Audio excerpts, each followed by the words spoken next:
Okay, so imagine a world where the sky is. Well, it's literally a ceiling. Right. Look up, and instead of clouds or stars, you see the curved glass of a massive dome. And outside. It's a toxic wasteland. Oxygen levels have dropped so low that taking a deep breath would probably be your last. So you have all of humanity just packed inside this terrarium. Yeah, it's a classic pressure cooker scenario. Yeah. But in the world of Ranger, specifically the narrative we're looking at today from Chapter 7 of Behind the Curtain, the pressure isn't just atmospheric. No. It's biological. It's coming from the people living there. Exactly, because guarding the walls aren't just, guys in uniforms. They're samples. Lab-grown, genetically spliced super soldiers. And today, we're going deep into this chapter to unpack two parallel stories that are, well, they're on a collision course. A tale of two worlds inside this one glass city. It is. On one side, you have this high-stakes, almost sci-fi political thriller with 87, our super soldier. And on the other, a much quieter, grittier drama in the entertainment sector with a woman named Erin. And what's so fascinating is how these two threads, one about gene splicing, the other about the film industry, they end up asking the exact same question. Which is, what does it actually mean to be human? That's the mission for this deep dive. We're going to try and figure out who the real monster is here. Is it the guy built in a test tube, or is it the woman with the perfect smile? So let's start with the guy in the test tube, 87. Yeah. The source material introduces him in a really interesting way. He's cleaning up after this huge fire in the third, which is the working class sector. But the text calls him an organic Swiss Army knife. That phrase does so much work. It tells you exactly how his creators see him. He's a tool. He has a function. A sample. A sample. Yeah. A hybrid of human DNA and, well, artificial enhancements. To the public, he's a celebrity, a masked superhero. When he walks down the street, people feel safe. But that's just the PR version. Yeah. The reality is it's a lot more complicated. The source mentions he's wearing golden handcuffs. Yeah. Such a great image. It is. He lives in luxury. He drinks fine wine. He has lovers. But he is absolutely property. He is an asset with a pulse. His handler, Hobbs, sees him as this high-performance machine that needs maintenance. But 87 is aware of the game. He's not a mindless drone. No. He enjoys those human vices, the wine, the women, because he views himself as human to the best of his ability. He is constantly pushing the boundaries of his cage. And we see that push and pull immediately with the fire in the third. It turns out the fire wasn't an accident. No, it was unlined glazing. Classic corporate corruption. Yeah. Intercut corners to finish the dome early because the oxygen outside was plummeting. They just left out safety features. It's standard negligence, but look at 87's reaction. A normal soldier puts out the fire, files a report. 87, he uses the disaster. He sees leverage. Exactly. He realizes the infrastructure is damaged, and he basically blackmails the administration into increasing the water quota for the people in the third. And he's kind of laughing about it internally. Yeah. He knows it's going to annoy Hobbs. It's this small act of rebellion. Sure, he's helping people, but you get the sense he just enjoys flexing on his boss. It really establishes his intelligence. Power isn't just physical strength. It's logistics. It's water. It's public sentiment. But this nuanced approach puts him at odds with his own kind. We get introduced to another sample, Hono 6. Oh, yeah, Hono 6. She's a lot. Yeah. If 87 is playing 4D chess, she wants to just flip the whole board over. She's a fundamentalist. She looks at the frail, corrupt humans who ruin the planet, and then she looks at the samples, strong, smart, resilient, and she draws a straight line. The text calls her a staunch advocate for war. She wants to take over. Why not? Why serve a master who is inferior to you? It's the Planet of the Apes argument. But 87 isn't buying it. There's a line he thinks securing power now is fruitless unless you are a proponent of death or suffering. That really stood out to me. He's a weapon of war who seems to be trying to avoid one. Because he takes the long view. He knows a violent revolution just spins the wheel. You kill the masters, you become the master. Someone tries to kill you, he wants to break the wheel. He's betting on something else entirely. Something called the source code. Okay, we have to pause on the source code because before we get there, we need to talk about the wildest concept in this chapter, the Mobius. Oh, absolutely. I have to reread this part a few times. It takes the story from, dystopian thriller to something like a metaphysical mind-bender. The text calls it a living archive connecting and preserving all living things. A metaphysical circuit board. That's a good way to put it. And the samples have a backdoor key. They can detach their consciousness, travel through space and time inside this Mobius. And the kicker, Enter has no idea. None. Their biological trackers just show them sitting in their quarters, but in their heads, they're gone. Just think about the psychological implications of that. These soldiers are monitored 24/7, physically owned by a corporation, but mentally, they've lived countless lives, walked through ancient empires. They have access to a library of human experience no actual human in that dome has. It completely reframes why 87 is so patient. Why would you rush a messy revolution in a concrete dome when you can mentally vacation in the Renaissance? It makes his physical prison seem almost trivial. Precisely. It gives him this perspective that is centuries old. He's an old soul in a manufactured body. But here's the catch. 87 thinks the source code, this underlying program of their existence, is shifting. He thinks a safety mechanism built by someone named Morgan is activating. And this shift isn't giving him like laser eyes or anything. It's giving him feelings. Feelings. Specifically a protective instinct. And it's not for 106 or his fellow samples. It's for a human girl named Grace. Grace is the catalyst. 87 thinks this instinct is the source code protecting itself. It is rewriting him to care, to protect. He's becoming more human through a software update than the actual humans are through, biology. Which is the perfect pivot, because while the robot is learning to love, let's look at what the humans are doing. Let's go from the high-tech security sector to the elite sector. The glossiest part of the dome. And this is where the story almost shifts genres. It becomes a psychological drama. We meet Erin, and the description of her is one of my favorites in the whole text. It says she has all the appearance of a butterfly, but the teeth of a bull shark.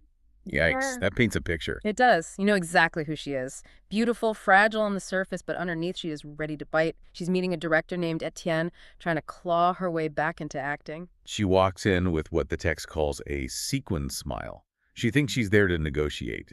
She thinks her old fame still means something. But the reality check she gets it's just brutal. A systematic dismantling of her ego. It's painful to read. Etienne basically tells her, "We don't want you. We want your stepdaughter. We want Grace for the lead role." And think about how this happened. Grace was just running lines for Erin. Erin was using her as a tool, a prop to practice with, but the director was watching the prop. And here's the detail that gave me chills. Etienne says he watches the audition takes on mute.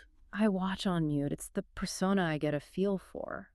That one line tells you everything about this industry. He doesn't care about craft, about dialogue, about talent in the traditional sense. He cares about the look, the chemistry. It's the ultimate objectification. He even says why. He talks about AI. He says with AI competition so fierce, the only thing the human film industry has left is authenticity. A profound insight into this world economy. When AI can generate perfect everything, the only commodity left is realness. But as Etienne says, it's a circus of celebrity. It's manufactured realness. He needs fresh meat, a young star he can exploit. Erin is a depreciating asset. So he makes her an offer. He says the part of the mother is yours, a supporting role, if she can get Grace on board. Oh, and he adds that Grace needs to lose a few pounds. It is predatory on every level. He's asking a stepmother to serve up her child to a machine that just chews people up, and he frames it as a great opportunity. So how does Erin react? A protective parent would flip the table, they'd storm out. But Erin, the text says she feels the ground shift. She realizes Grace has taken everything from her. And there it is, the teeth of the bull shark. She's shocked, but she doesn't get angry at Etienne or the system. She gets angry at Grace. That twisted logic is fascinating. She's in the autopod on the way home, and she has this flashback. A dust storm years ago. She remembers her husband, Michael, coming home with a baby. Grace. And Erin says she knew the child was his just by looking at his face. The infidelity was written all over him. There's this line, "A penny for your thoughts could purchase all of hell." That is heavy. It shows the depth of her bitterness. For 16 years, she's looked at Grace and seen only her husband's betrayal. Grace isn't a person to her. She's a living reminder of humiliation. So when she weighs the decision, she doesn't hesitate for long. She rationalizes it instantly. Handing Grace over to Etienne's sordid demands, and she knows they're sordid, is a fair exchange. She thinks a supporting role was the least she was owed. That's cold. She's selling her stepdaughter to a predator for a B-list role and tells herself she's the victim who deserves it. It is a complete inversion of the maternal archetype, and this is where the two stories really converge thematically. This is why they're in the same chapter. Right. Let's look at the board. On one side, we have 87, a lab-grown monster, a weapon. Yeah. He is risking everything because he feels this protective instinct toward Grace. a human he barely knows. And on the other side, Aaron, the human, the mother figure, the one who should be the protector.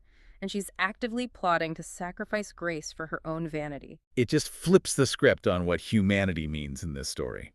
The robot is becoming the hero, and the human is becoming the villain. And not just any villain, a banal one. Erin isn't trying to take over the world like 106. She just wants to be famous again. It's a very petty, very human evil. Whereas 87's motivation is becoming almost spiritual. He sees Grace as something precious to be shielded from the sharks. It's interesting you say sharks because 87 has his own to deal with. The source drops a little hint. He checks his itinerary and sees a new head of intelligence is arriving. Yeah. A guy named Leiden Canning. Right. It's because of a push to distribute security powers. So 87's life is about to get even more complicated. The bureaucracy is tightening. Just as he's developing this free will, this empathy, the cage is getting smaller. So let's recap. We have fires in the third covering up corporate corruption. We have samples hiding in a metaphysical reality called Mobius. We have 87 evolving into a protector because of a mysterious source code. And we have Grace, totally unaware that her stepmother is coming home to sell her out to a creepy director. It is a powder keg. And the spark is going to be Grace. She is the connection point between 87's protective evolution and Aaron's destructive ambition. You know, it makes you wonder about the series title Range Error. In coding, a range error happens when a value is outside its allowable parameters. That's a brilliant connection. Think about it. 87 is acting outside his range as a weapon. He's showing empathy, not in his specs.